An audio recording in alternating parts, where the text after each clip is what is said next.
guys, and it's your girl Natural again. Default settings. Now let's talk about default settings. Vera Sidika losing her booty. Kwanza, me, I'd like to applaud her putting herself out there. It's not easy. Netizens are so quick to like bash and say, oh my god, Kikuyu body shape, and this kind of comments are what people take personally and think, oh my god, I don't have a beautiful body. Like me, for the longest time I wanted to put fake boobs because I'm part of the itty bitty titty community. I'm not wearing her, so yeah, see, there's barely anything to hold on to, but we still have a vision.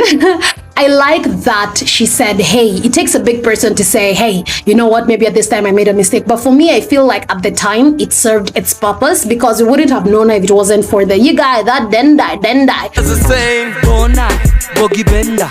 I'm a baby with me, we're gonna bender. I take in the Kirusha, that shy guy.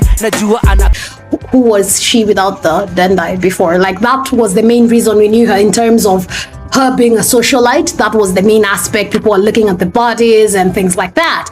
And her having a daughter right now, it puts a lot of things into perspective, and maybe that's why she's like, you know what, this is a message that every girl needs to hear, even men as well. I'm sure everybody has a part of themselves that they're insecure about, but before you go on bashing another human and laughing at them for the choices that they made when they were younger, would you put yourself out there with the choices that you've made? Because we're all human and we've all made mistakes. So for me, I commend her if it's true, that is, because some people are saying, oh, it could be Kiki, it could be a new song. You never know in this internet streets. But all in all, it must be tough for her right now and for her family, and I hope, I wish them well during this time.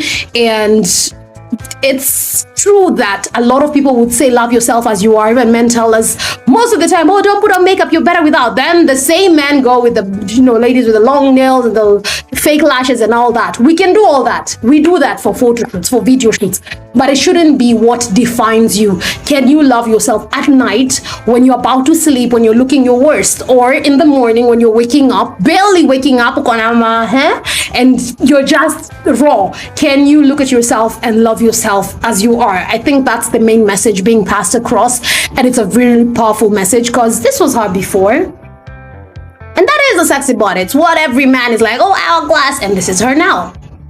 And it's the easiest thing would be to mock and make fun, but I challenge you to be a bigger human being and see it from her point of view or her perspective. What if it was you in her shoes? Would you admit that you made a mistake? Those mistakes that you've made, do you admit them and show that, hey, this is what we should do moving forward? So it served its purpose, and maybe it didn't work out the way it should have, but others have been doing it and it still works. For some, it doesn't. It doesn't mean that because people are dying in car accidents, don't get into a car, or plane crashes, don't get into a plane.